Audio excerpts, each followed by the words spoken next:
Om Sri Sainadaya Namaha. Sai Satcharitra, Chapter 10. Contents of Chapter 10. Sai Baba's mode of life, Baba's wonderful bed, his stay in Shirdi, Sai Baba as a Sadguru, his teachings, his humility, the easiest path. Remember him, Sai Baba, always with love, for he was engrossed in everyone's welfare and was always immersed in his self. To remember him is to solve the riddle of life and death. This is the best and easiest of sadhanas as it involves no expenditure. A little exertion here brings great rewards. So, as long as our senses are sound, we should every minute of our lives practice this sadhana. Everything else is illusory and the Guru is God. If we believe in the Sadguru's holy feet, he can change our fortune for better.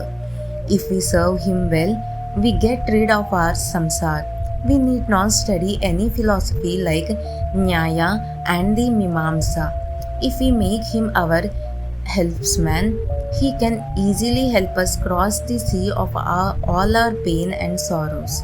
Just as we trust the helpsman in crossing rivers and seas, we have to trust our Sadguru in getting over the ocean of worldly existence. The Sadguru looks at the intense feelings and devotion of his devotees and endows them with knowledge and eternal bliss. In the last chapter, Baba's mendicancy, devotees' experiences, and other subjects were dealt with. Let the readers now hear where and how Baba lived, how he slept, and what he thought. Baba's wonderful bed. Let us first see where and how Baba slept. Mr. Nana Sahib Dengle brought Sai Baba a wooden plank 6 feet in length, only 3/4 of a foot in breadth. Instead of putting the plank on the floor and sleeping on it, Baba tied it like a swing to the rafters of the masjid with old rags and commenced to sleep upon it. The rags were so thin and worn out that it was a miracle that they could bear even the weight of the plank itself, let alone the weight of the Baba. But someone or the other, it was Baba's Shri Leela that the worn out rags sustained the plank with the weight of the Baba on it. At each of the 4 corners of this plank, Baba lighted panatis, small earthen lamps, and kept them burning the whole night. It was sight for the gods to see Baba sitting or sleeping on the plank. It was a wonder to all how Baba got on and off the plank. Out of curiosity, many careful observers kept watching the process of mounting and dismounting, but none succeeded in figuring it out. As crowds began to gather to watch this wonderful feat, Baba one day broke the plank into pieces and threw it away. Baba had all the 8 Siddhis powers at his command. He never practiced or carved for them. They came to him naturally as a result of his perfection. Sagun, manifestation of Brahman. Though Sai Baba looked like a man 5 feet 3 inches in height, he dwelt in everyone's hearts. Inwardly, he was unattached and indifferent, but outwardly, he longed for public welfare. While inwardly, very disinterested, he looked full of desires on the outside. While inwardly, an adobe of peace, he looked restless on the outside. On the inside, he had the state of Brahman, while outwardly, he acted like the devil. Inwardly, he looked Advaita, union or monism, while outwardly he got entangled with the world. Sometimes he looked upon everyone with affection, and at times he threw stones at them. Sometimes he scolded them, while at times he embraced them and was calm, composed, tolerant, and well balanced. He was always engrossed in the self and as was well disposed towards his devotees. He always sat on one asan and never travelled. His satak was a small stick and he always carried this in his hand. He was calm and thought free. He never cared for wealth or fame and lived by begging. This was the life he had led. He always said the words Allah Malik, God is the real owner.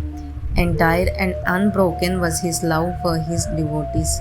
He was the mine or warehouse of knowledge of the self and was full of divine bliss. Such was the divine form of Sai Baba, boundless, endless, and undifferentiated. The principle which envelops the whole universe from a stone pillar to Brahma incarnated in Sai Baba. People who were very fortunate got this treasure trove in their hands, while those people who did not know the real worth of Sai Baba took him to be a mere human being and continued to remember miserable. His Shirdi, his stay in Shirdi and probable date of death. No one knew of Baba's parents, his date of birth, but it can be determined approximately by his stay in Shirdi. Baba first came to Shirdi when he was about 16 years old and stayed there for 3 years. Then all of a sudden he disappeared for some time. He reappeared after some time in the Nizam state near Aurangabad and again came to Shirdi with the marriage party of Chand Patel when he was about 20 years old. Since then, he lived in Shirdi for a period of 60 years, after which Baba took his Mahasamadhi in the year 1918. From this, we can say that the year of Baba's birth is approximately 1838 AD. Baba's mission and advice. Saint Ramadas 1608 to 1681 flourished in the 17th century and fulfilled to a great extent his mission of unity and harmony between religions. But within 2 centuries after him, the split between the two communities, the Hindus and Muslims, winded again. Sai Baba came to bridge the gulf. His constant advice to everyone was to this effect: Rama, the god of Hindus, and Rahim, the god of the Muslims, were one and the same, and there was not the slightest differences between. Then why should their devotees quarrel? You ignorant folk should join hands and bring both communities together. Act sanely, and thus you will gain your object of unity. It is not good to dispute and argue. So do not argue and do not emulate others.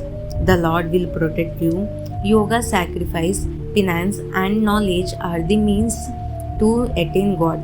If you do not succeed in this by any means, vain is your birth.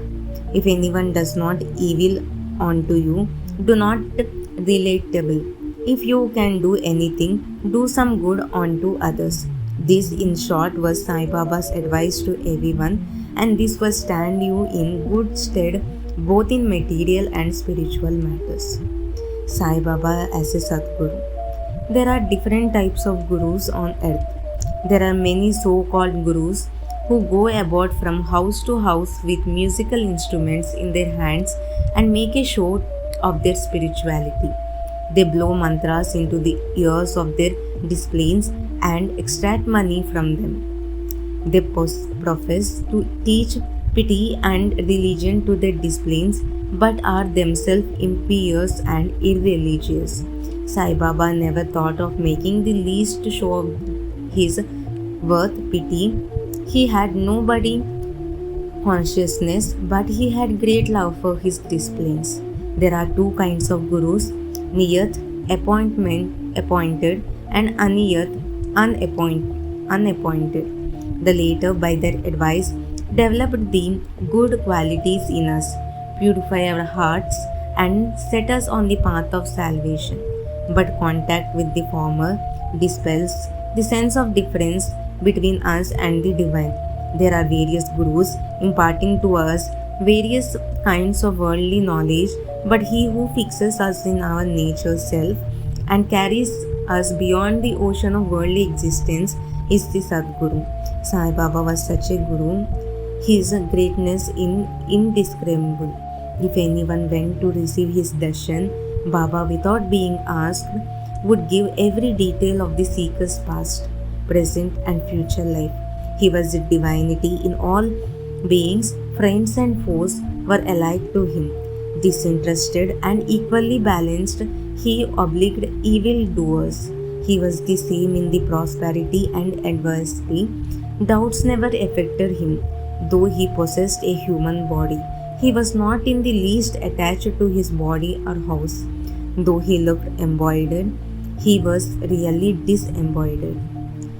Blessed are the people of Shirdi who worshipped Sai as their god, while eating, drinking, working in their backyards and fields, and doing various household chores.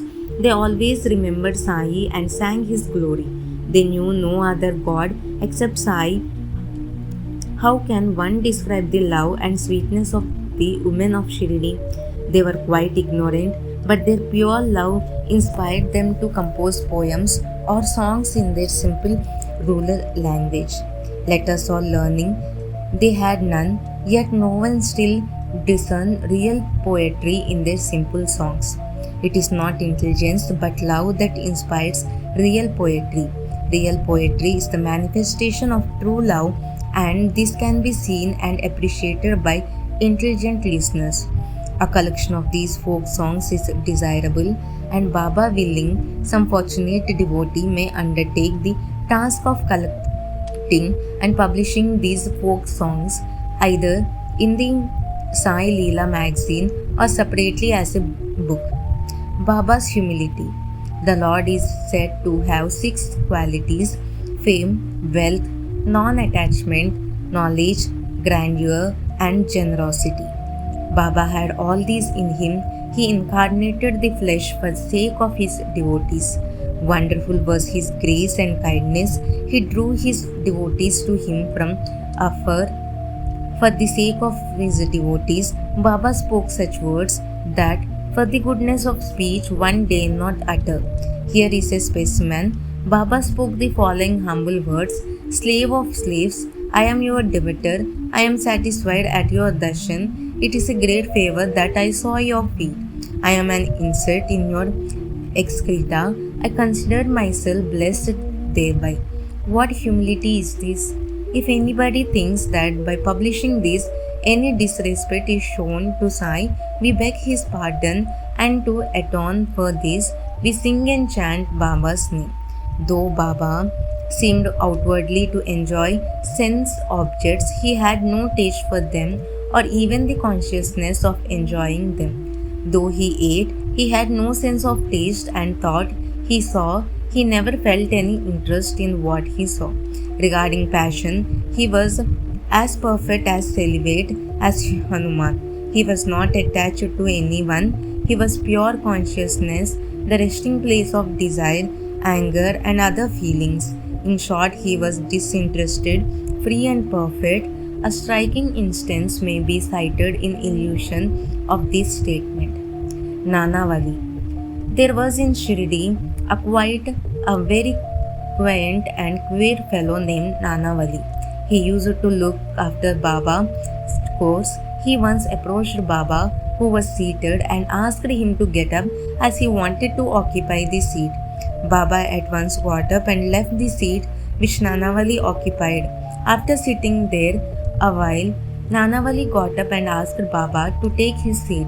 Then Baba sat on the seat and Nanavali fell at his feet and went away. Baba did not show the slightest displeasure in being dictated to and ousted. Nanavali loved Baba so much that he breathed his last on the 13th day of Baba's Mahasamadhi, the appointment of his mortal form. The easiest path. Hearing the stories of the saints and being in their company. Though Sai acted like an ordinary man, his actions showed extraordinary intelligence and skill. Whatever he did was done for the good of his devotees. He never prescribed any yogic postures, regulation of breathing, or any rites to his devotees, and nor did he blow any mantra into their ears. He told them to forget all cleverness and always remember the word Sai, Sai. If you do not that, he said, all your shackles will be removed and you will be free. Sitting between 5 fires, sacrifice, chanting, and eightfold yoga are only for some people. They are of no use to others. The function of the mind is to think. It cannot remain for a minute without thinking. If you give it a sense object, it will think about it. If you give it to a guru, it will think about the guru. You had heard attentively the greatness and grandeur of Sai. This is the natural remembrance, worship, and kirtan of Sai. Hearing the stories of the saints is not as difficult as the other sadhanas mentioned above. The stories dispel all fear of this samsara, worldly existence, and take you onto the spiritual path. So listen to these stories, meditate on them, assimilate them. You may do not attend all your worldly duties, but your mind to Sai and his stories, and then he is sure to bless you.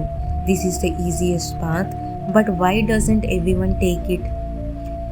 The reason is that without God's grace, we do not get the desire to listen to the stories of saints. With God's grace, everything is smooth, easy. Hearing the stories of saints is, in a way, keeping their company. The importance of the company of the saints is great. It removes our body consciousness and egoism, destroys completely the chain of our birth and death, cuts asunder all the knots of the heart, and takes us to God, who is pure consciousness. It increases our detachment from sense objects, makes us quite indifferent to pleasures and pains, and leads us on the spiritual path. If you know no other sadhana such as saying God's name, worship or devotion, but if you take refuge in saints wholeheartedly, they will carry you safely across the ocean of worldly existence. It is for this reason that saints manifested themselves in this world. Even scared rivers such as the Ganga, Godavari, Krishna and Kaveri, which wash away the sins of the world, desire that saints should come to them for a bath and purify them. Such is the grandeur of the saints. It is on account of our store of merits in past births that we have attained the feet of Sai Baba. We conclude this chapter with meditation on Sai's form. The handsome Sai stands on the edge of the masjid and distributes udi to each and every one while deeply engrossed in his devotees' welfare. Baba knew the world was an illusion and was always engrossed in supreme bliss. Before him, he humbly prostrated ourselves. Bow to Sri Sai, peace be to all. Om Shri Sai Nath.